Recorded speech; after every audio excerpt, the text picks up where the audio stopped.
స్థలముగా కట్టబడుచున్నాము. దేవుని ఆలయముగా నిర్మింపబడుచున్నాము. దేవుని నివాస స్థలముగా కట్టబడుచున్నాము. దేవుని ఆలయముగా నిర్మింపబడుచున్నాము. మహిమా దేవునికే,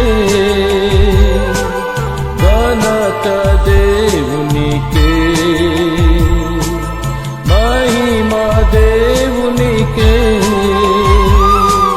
ఘనత దేవునికే. దేవుని నివాస స్థలముగా కట్టబడుచున్నాము. దేవుని ఆలయముగా నిర్మింపబడుచున్నాము. ఆశీర్వాదాలన్నీ నావే. దేవుని కొరకు దీపస్తంభాలుగా జీవించుట.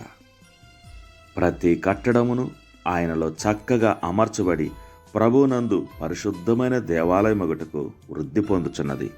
ఆయనలో మీరు కూడా ఆత్మమూలముగా దేవునికి నివాస స్థలమైనటకు కట్టబడుచున్నారు. ఎఫెసీ 2:21-22. దేవుని నివాస స్థలముగా కట్టబడుచున్న భవనం యొక్క వివిధ భాగాలం మనం. ఈ భవనం నిర్మాణం ఇంకా సంపూర్తి కాలేదు. ఎందుకనగా ప్రతి వ్యక్తి ప్రభు అయిన యేసుక్రీస్తులో విశ్వాసం ఉంచడం ద్వారా ప్రతిరోజు ఈ భవనంలో ఒక భాగంగా చేర్చబడుతున్నారు. ఈ సంపూర్ణ భవన నిర్మాణంలో చేర్చబడవలసిన ఏ ఒక్కరూ విడిచిపెట్టబడరు. ఆ ప్రక్రియను ఎవరూ ఆలస్యం చేయలేరు. దేవుడు తన సంఘం పట్ల కలిగి ఉన్న సంపూర్ణ ప్రణాళికను మనం అర్థం చేసుకోవడానికి ఎఫెసీ పత్రికలో వాడిన 3 ప్రాముఖ్యమైన రూపక అలంకారాలలో ఇది ఒకటి. ఈ వాక్య భాగంలో దేవుని యొక్క భవంతిలో ప్రతి విశ్వాసి ఒక రాయి అని మనం అర్థం చేసుకునే విధంగా పౌలు ఈ విషయాలు తెలియజేస్తున్నాడు.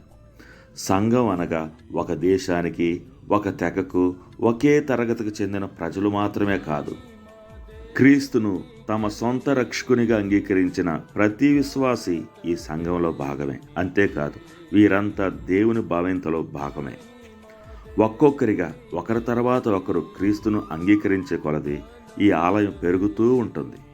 ఈ భవనం సంపూర్తి కావాలని ప్రభువు మనసులో ఉంటుంది. కావున అనేక మందిని క్రీస్తు బిడ్డలుగా మారమని ఆహ్వానించడం ద్వారా ఈ భవన పురోగతికి మనం సహాయపడవచ్చు.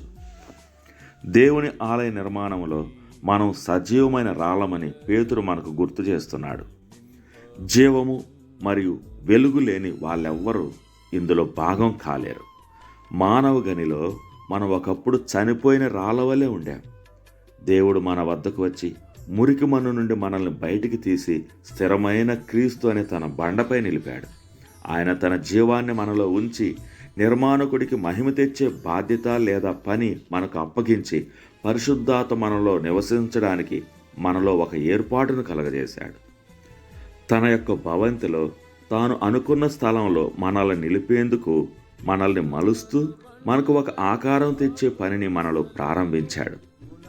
ఇప్పటికే ఈ ఆలయ నిర్మాణంలో కలుపబడిన అనేక రాళ్లతో మనం ఒకే పొందికలో అమర్చబడ్డాం. ప్రతి తెగ, ప్రతి దేశం, ప్రతి రాజ్యం మరి ప్రతి భాష మాట్లాడే వారిలో నుండి ప్రజలు ప్రతిదినం దీనికి కలపబడుతున్నారు. దేవుడు ఏ రకమైన భవనం కడుతున్నాడో మనకు చెప్పబడలేదు, కానీ దేవుడు వెలుగై ఉన్నాడు కాబట్టి బహుశా మనం ఒక దీపస్తంభాన్ని ఊహించి గీయవచ్చు. జీవిత సముద్రాన్ని దాటిపోయే వారికి ఈ భవంతి ఒక హెచ్చరిక లాంటిది. క్రింద ఉన్న రాళ్ల చేత నలుగుగొట్టబడే విధంగా అలల చేత లాగపడుచున్న వారికి ఇది ఒక దుర్గంగా ఉంది.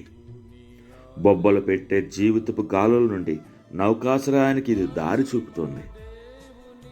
ఈ సన్నని నిటారు భవంతి కాంతికి నిలయంగా ఉండి దీని నలుదిక్కులకు కాంతిని ప్రసరింపజేస్తుంది. ఈ లోకానికి వెలుగునిచ్చే ఆలయంగా దేవుడు మనల్ని నిర్మిస్తున్నాడు. తండ్రి, మిగతా విశ్వాసులందరితో కలిపి నాకు ఎంత గొప్ప పిలుపును అనుగ్రహించావా కదా. నీ ఆత్మ నివసించి ఆ ఆలయంలో ఒక భాగం కావడానికి నేను అంగీకరిస్తున్నాను. నాలో నివసిస్తున్న ఆత్మకు నన్ను నేను అప్పగించుకుంటూ ఈ లోకాన్ని క్రీస్తు కొరకు పిలుస్తాను.